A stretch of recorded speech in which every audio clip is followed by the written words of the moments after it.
अभी 2-4 दिन पहले हमसे जुड़े हुए एक साधक जिनका नाम है अतुल मिश्रा, उनका एक मैसेज आया कि भाई साहब नवरात्रि में करने के लिए कोई एक बढ़िया साधना दीजिए। तो हमने पूछा भाई कौन सी साधना आप करना चाहते हैं। उनका मांग था कर्ण मातंगी जी की साधना। तो आज आप सबके सामने मैं कर्ण मातंगी जी का साधना प्रस्तुत कर रहा हूं। जो भी भाइयों को, माताओं बहनों को ये साधना करना है वे कर्ण मातंगी जी की साधना विधि विधान तरीके से कर सकते हैं। चलिए सबसे पहले कर्ण मातंगी जी का परिचय जान लेते हैं। ये कौन होते हैं? कर्ण मातंगी जी को मातंगी देवी कहा जाता है, नील सरस्वती भी कहा जाता है, तांत्रिक सरस्वती भी कहा जाता है। सरस्वती महाशक्ति हैं, ये पहले मैं बता चुका हूं। माता सरस्वती जी का जो महाविद्या स्वरूप होता है, जो तांत्रिक स्वरूप होता है, उसी को ही तांत्रिक सरस्वती कहते हैं, नील सरस्वती कहते हैं, कर्ण मातंगी कहते हैं, मातंगी कहते हैं। जो 10 महाविद्याएं हैं उनमें से 9 नंबर के स्थान पे कर्ण मातंगी जी का स्थान है। इनको तांत्रिक सरस्वती कहते हैं। 9 नंबर के स्थान पे तांत्रिक सरस्वती होती है, वही है। जहां पे हम चंडी पाठ में, दुर्गा सप्तशती में देखते हैं, महिषासुर का जो जहां पे किस्सा आता है, वहां पे हम देखते हैं कि सरस्वती जी ने माँ दुर्गा को जितनी भी सारी मदद प्रदान की थी, सरस्वती जी ने जो भी वहां पे अपना कार्य निभाया था, ये सारा का सारा ये सरस्वती जी का महाविद्या वाला रूप यानी कि तांत्रिक सरस्वती, नील सरस्वती यानी मातंगी माता का ही काम था वहां पे, सरस्वती के नाम से ही, क्योंकि सरस्वती जी का ही ये एक रूप है। तो और महाविद्या है, 9 नंबर की महाविद्या है, काफी प्रचलन में आता है इनकी साधना। प्रयोग इसका क्या होता है, किसे इस साधना करना चाहिए? जो लोग नौकरी के तलाश में रहते हैं, बार बार इंटरव्यू देते हैं, वहां पे इसका प्रयोग बढ़िया ढंग से कर सकते हैं। जो लोग एग्जाम्स देते हैं, परीक्षाएं देते हैं, तो बार बार परीक्षा देना पड़ता है उनको, काफी सारे एग्जाम देते हैं, कॉम्पिटिटिव एग्जाम देते हैं, कोई अच्छा खासा एग्जाम देते हैं, तो उन लोगों को भी इसकी बढ़िया लाभ मिलता है। आकर्षण, सम्मोहन, वशीकरण आदि क्षेत्र में भी इनका लाभ मिलता है। जो काल ज्ञान जानना चाहते हैं, किसी के बारे में भी उसका भूत भविष्य जानना चाहते हैं, जो किसी के मन में क्या चल रहा है, क्या विचार है, जानना चाहते हैं, उसमें भी इसका काफी बढ़िया प्रयोग होता है।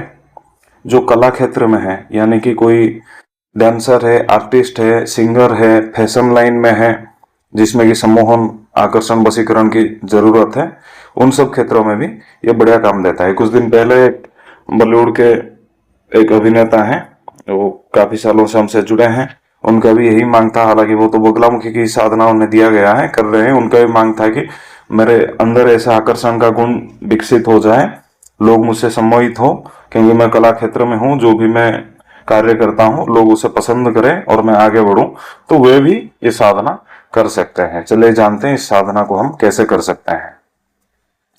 मातंगी जी की जो साधना है, ये साधना किसी भी अष्टमी तिथि को, शुक्ल पक्ष हो, कृष्ण पक्ष हो, अष्टमी तिथि को आप आरंभ कर सकते हैं, या फिर किसी भी शुक्रवार के दिन आप ये साधना आरंभ कर सकते हैं। होली, दिवाली, दशहरा को आप ये साधना आरंभ कर सकते हैं। नवरात्रि के किसी भी दिन आप ये साधना आरंभ कर सकते हैं। रवि पुष्य योग वाले दिन, गुरु पुष्य योग वाले दिन भी आप ये साधना आरंभ कर सकते हैं। ये साधना रात के 10 बजे को किया जाता है, 10 बजे के बाद ही ये साधना चलता है।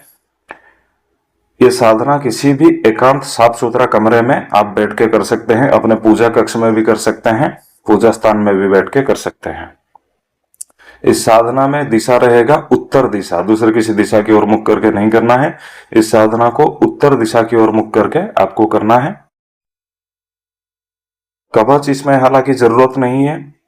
जिन भी साधक मित्रों को डर लगता है, पहले से बगलामुखी कवच दिया गया है, बगलामुखी कवच का सिद्ध करके उसको प्रयोग कर सकते हैं, नहीं तो कवच की जरूरत नहीं है, बिना कवच का भी ये साधना आप कर सकते हैं। हालांकि जिन लोगों का बगलामुखी कवच या फिर हनुमान कवच सिद्ध है, वो चाहे तो बगलामुखी कवच या हनुमान कवच या इन कवचों का प्रयोग कर फिर साधना में बैठ सकते हैं। कवच किस तरीके से प्रयोग किया जाता है उसके लिए दूसरे वीडियो देखें, अलग से वीडियो बना के डाल दूंगा। साधना से पूर्व कैसे कवच का या फिर हिसार का, सुरक्षा चक्र का कैसे प्रयोग किया जाता है। 10 बजे के बाद नहा धो के पाक साफ होके पवित्र होके साधक को आसन धारण करना चाहिए। आसन मंत्र पढ़ के विधि विधान से आसन पे बैठना चाहिए। आसन का रंग सफेद रहेगा। वस्त्र भी अपने को सफेद ही पहनना है, सफेद वस्त्र पहनना है, सफेद आसन पे बैठना है।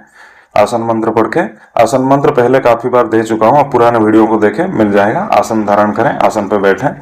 आसन पे बैठने के बाद पवित्रकरण करें, आचमन करें, शिखाबंधन करें, प्राणायाम करें, क्लेशनासन करें। ये सब छोटी छोटी क्रियाएं होती है। सबका मंत्र और किस तरीके से किया जाता है काफी पुराने वीडियो में दे चुका हूं, मैं काफी बार बता चुका हूं।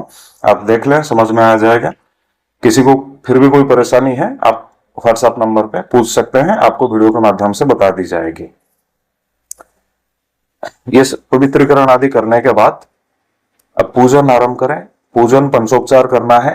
पूजन किस किस का देना है? सबसे पहले गुरु का पूजन देना है, फिर गणेश जी का पूजन देना है, फिर अपने इष्ट देवता का पूजन देना है, फिर कुल देवी की पूजा करना है, फिर कुल देवता का पूजन देना है, फिर पितरों का पूजन देना है, फिर स्थान देवता का पूजन देना है। पूजन पंचोपचार ही देना है। सभी का पूजन देके 11 बार सभी का मंत्र पढ़ के आशीर्वाद मांग लेनी है साधना हेतु। सभी का मंत्र और पंचोपचार पूजन कैसे किया जाता है काफी बार पहले बता दी गई है। आप पुराने वीडियो को देखें, आपको समझ में आ जाएगा। फिर भी कुछ डाउट बन रहा है, व्हाट्सएप पे मैसेज करके आप पूछ सकते हैं, वीडियो के माध्यम से आपको बता दी जाएगी।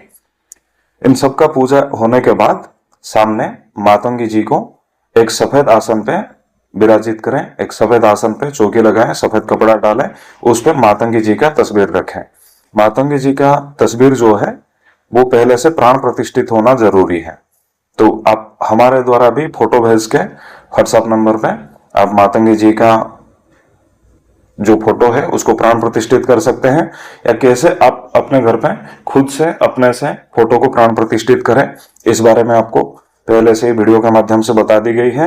पहले से साधना शुरू करने से पहले आप फोटो को प्राण प्रतिष्ठित कर लें। प्राण प्रतिष्ठित फोटो को अपने सामने एक सफेद आसन पे, सफेद चौकी पे विराजित करें और सभी का पूजन देने के बाद मातंगी जी का पूजा दें।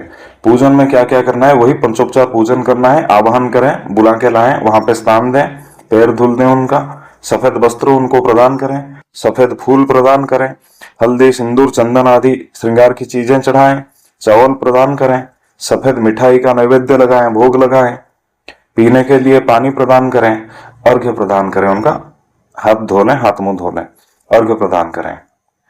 फिर संकल्प लीजिए। संकल्प है अपना नाम बताइए, गुरु का नाम बताइए, जो देवा देवियों का पूजा किए हैं, जो वहां पे उपस्थित हैं, अग्नि, वायु, वरुण सभी का साक्षी मान के संकल्प लें। संकल्प में क्या आपका उद्देश्य है वो जरूर बताएं, किस उद्देश्य से कर रहे हैं। फिर माला कितना करेंगे वो भी बताएं। संकल्प लेने की विधि विधान भी पहले से बता चुका हूं काफी बार। विधि विधान से संकल्प लें। किसी को संकल्प लेने पे डाउट है, वो साधना कर रहा है, हमसे दीक्षा लेके साधना कर रहा है, अपना नाम काम बता के वो अगर बोलता है वीडियो के माध्यम से, उसके लिए क्या संकल्प बनेगा हम बता देंगे। हालांकि आप अगर पुराने वीडियो को देखेंगे किस तरीके से संकल्प लेना है आपको समझ में आ जाएगा। संकल्प लें, माता से आशीर्वाद भिक्षा लें, आशीर्वाद मांगे, साधना के लिए शक्ति मांगे, फिर मंत्र जाप आरंभ करें। यहाँ पे जो मंत्र है स्क्रीन पे आ रहा है, मंत्र को पहले से दीक्षा लेके अच्छे तरीके से कंठस्थ कर लें। ये साधना का मंत्र जाप जो होता है स्फटिक की माला से होता है, या फिर चंदन की माला से होता है, या फिर रुद्राक्ष की माला से आप इनकी साधना कर सकते हैं। माला बशर्त सब पहले से ही प्राण प्रतिष्ठित होना, जागृत होना जरूरी है। मृत माला से कोई भी जाप ना करें, माला पहले से ही प्राण प्रतिष्ठित होना जरूरी है। ये साधना शुरू करने से पहले माला को प्राण प्रतिष्ठित कर लें। आप खुद से माला प्राण प्रतिष्ठित कर सकते हैं अपने घर पर ही, आपको विधि विधान पहले से बता दी गई है, मंत्र आदि प्रदान कर दी गई है। अगर नहीं कर पा रहे हैं, हमारे द्वारा प्राण प्रतिष्ठित माला प्राप्त करना चाहते हैं, तो नीचे दिए गए व्हाट्सएप नंबर पर आप संपर्क कर स्फटिक हो, चंदन हो, रुद्राक्ष हो, प्राण प्रतिष्ठित माला आप उसका प्राप्त कर सकते हैं। जाप कैसे करना है? संस्कारित माला से उपांशु जाप करना है, यानी किसी को जाप सुनाई नहीं देगा, बाचिक नहीं करना है, बोलते हुए नहीं करना है, गुनगुनाते हुए करना है। होंठ हिलता रहेगा, जीभ हिलता रहेगा, धीरे धीरे मंत्र चलता रहेगा, आपको सुनाई देगा। ठीक है, मानसिक नहीं करना है, उपांशु जाप करना है, आंखें खोल के करना है। जो सामने प्राण प्रतिष्ठित आपका तस्वीर रहेगा मातंगी जी का, उसी तस्वीर के आंखों में, देवी के आंखों में देख के ही आपको माला करना है। पूजन के टाइम पे घी का दीपक भी जलाना है और 5 गुलाब की अगरबत्ती भी जलाते रहना है। ठीक है, दीपक को पूरा जाप काल में बुझने नहीं देना है। अगर बुझ जाता है उस माला को दोबारा करना है। यहाँ पे माला संख्या आपको 60 माला नित्य प्रतिदिन आपको 60 माला का जाप करना है। 60 माला जैसे भी हो आपको जाप करना है, इससे कम नहीं होता। ये साधना का विधि विधान है। 60 माला जप इसमें रोज हमें करना पड़ता है। जब जाप अपना खत्म हो जाता है तो क्षमा याचना का मंत्र पढ़ के आप माता जी से जो भी भूल चूक हुआ है उसके लिए क्षमा मांगे, क्षमा प्रार्थना करें। क्षमा याचना का मंत्र, क्षमा याचना का विधि विधान पहले से काफी बार दे चुका हूं, पुराने वीडियो को देखें, उस पर मिल जाएगा। क्षमा मांगने के बाद जाप समर्पित करें। जाप को माता के बाएं हाथ में समर्पित करें। जैसे संकल्प लेते हैं, साधना करते हैं, मंत्र जाप करते हैं, उसी तरीके से ही साधना खत्म होने के बाद जाप को समर्पित भी कर देना चाहिए। जाप समर्पण पे सभी को साक्षी मानते हुए आप माता जी के बाएं हाथ पे जाप समर्पित कर दें और उसके बदले आपको जो चाहिए, संकल्प में जो बोले थे, जो आपकी इच्छा थी, वो मांग लें। बोलना पड़ता है, मांगना पड़ता है, तभी इसका असर जल्द दिखता है। नहीं तो कौन से जन्म में इसका परिणाम मिलेगा, कब मिलेगा, कैसे मिलेगा, वो किसी को नहीं पता। अब बोलना पड़ता है। जाप समर्पित करके आपका जो उद्देश्य है उसके लिए वो आप मांग लें माता जी से। फिर वही आसन पे बैठ के कुछ देर ध्यान करें। ध्यान में शून्य ध्यान करें। शून्य ध्यान का वीडियो भी पहले अपलोड कर दी गई है। कुछ देर बैठ के आराम से 15 से 30 मिनट तक का ध्यान पर्याप्त होता है। जो साधक जितना देर तक ध्यान कर सकता है उतना देर तक ध्यान करें, फिर विसर्जन कर दें। साधना को ऐसे ही बिना छोड़े कभी उठना नहीं है। जैसे आह्वान करके शक्तियों को लाते हैं, बिल्कुल उसी तरीके से साधना खत्म होने के बाद उसका विसर्जन कर दी जाती है। विसर्जन का मंत्र भी पहले से दे चुका हूं। विसर्जन करें, फिर आसन त्याग करें। आसन से विधि विधान पूर्वक जिस तरीके से आसन से उठा जाता है वो भी पहले से काफी बार बता दी गई है। आसन विद्या में बता दिया गया है और काफी वीडियो में बता दी गई है। आप पुराने वीडियो को देखें, उसमें मिल जाएगा आसन से कैसे उठना है, आसन त्याग कैसे करना है, फिर आसन से उठ खड़े हों। ये हो गया साधना का विधि। इस साधना को 21 दिन तक लगातार साधनाओं के सभी नियम का पालन करते हुए उसी कमरे पे जमीन पे आराम से सोना है। नॉनवेज, मांस, मदिरा आदि कोई चीज का सेवन, तामसिक चीजों का सेवन बिना किए इस साधना को लगातार 21 दिन तक करना है। ठीक है, अगर आप नॉनवेज आदि वगैरह खा लेते हैं तो साधना तामसिक बन जाएगा। ये जो साधना हम दिए हैं ये बिल्कुल सात्विक साधना है। राजसिक व्यक्ति भी इस साधना को कर सकते हैं। तो प्याज लहसुन खाते हैं उसमें कोई परहेज नहीं है, और आप ब्रह्मचारी रहें और साधनाओं के जो भी सारे नियम हैं उसी का पालन करते हुए 21 दिन की साधना को निरंतर रूप से संपन्न करें। 21 दिन साधना खत्म होने के बाद इसका पुरस्चरण आपको दशांग श्रवण से करना है।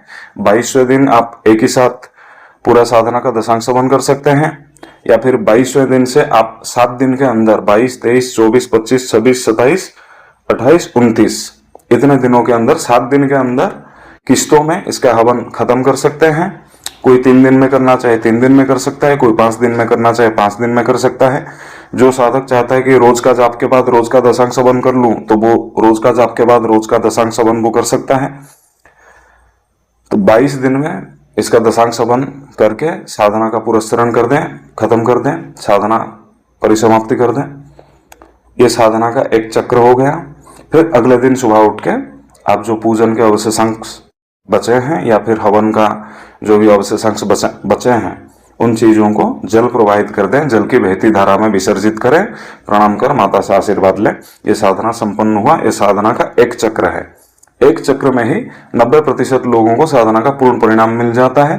किसी किसी व्यक्ति को साधना को 2 बार या 3 बार तक करना पड़ सकता है। 3 बार के अंदर 100% लोगों को इसका रिजल्ट मिल जाता है। बहुत ही तीव्र साधना है, बहुत ही तीव्र मंत्र है। बस दीक्षा लेके विधि विधान से आप इस साधना को करें, तब सुनिश्चित सफलता मिलेगा। अब इसका प्रयोग कैसे करना है?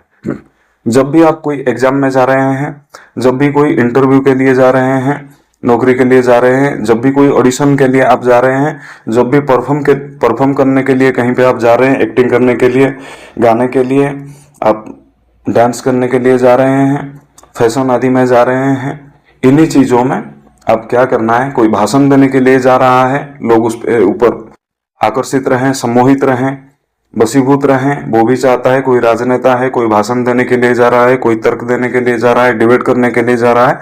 जाने से पहले माता का पूजन करें, संकल्प लें इस कार्य के लिए सफलता प्रदान करने के लिए। 11 बार माता का मात्र और मात्र 11 बार मंत्र जाप करके जाएं, देखेंगे सुनिश्चित सफलता मिलेगा। ये रहा मातंगी जी की साधना। तो जो भी भाई, जो भी साधक मित्र इस साधना को करना चाहते हैं, पूर्ण विधि विधान से दीक्षा लेके, शिक्षा लेके इस साधना को करें, अच्छे तरीके से करें, निश्चित रूप से आपको सुनिश्चित सफलता मिलेगा। और आपको अगर दूसरे कोई साधना के बारे में जानना है, दूसरे कोई साधना प्राप्त करना चाहते हैं, तो आप नीचे दिए गए व्हाट्सएप पे हमें बता सकते हैं कि दूसरे कौन से साधना आप करना चाहते हैं। अगर हम सिखाते हैं, आपको बता देंगे वीडियो के माध्यम से। और जो भी ये मातंगी जी की साधना करना चाहते हैं, महाविद्या है, काफी तीव्र रूप से परिणाम मिलता है, बहुत ही अच्छी साधना है, सौम्य साधना है, सात्विक साधना है, घबराने की कोई बात नहीं, हर कोई व्यक्ति इस साधना को कर सकता है। बस याद रखें, यही सब उद्देश्य के लिए आप इस साधना को कर सकते हैं। जिनके इष्ट देवी हैं वह तो इनकी साधना मतलब बेमतलब कभी माता की कृपा प्राप्त करने के लिए कर सकते हैं, इसमें कोई परेशानी नहीं है। जिनके इष्ट देवा देवी हैं, तो जो भी भाई साधना को अच्छे ढंग से करना चाहते हैं, परिपूर्ण करना चाहते हैं, वह हमसे संपर्क कर साधना का लाभ उठा सकते हैं।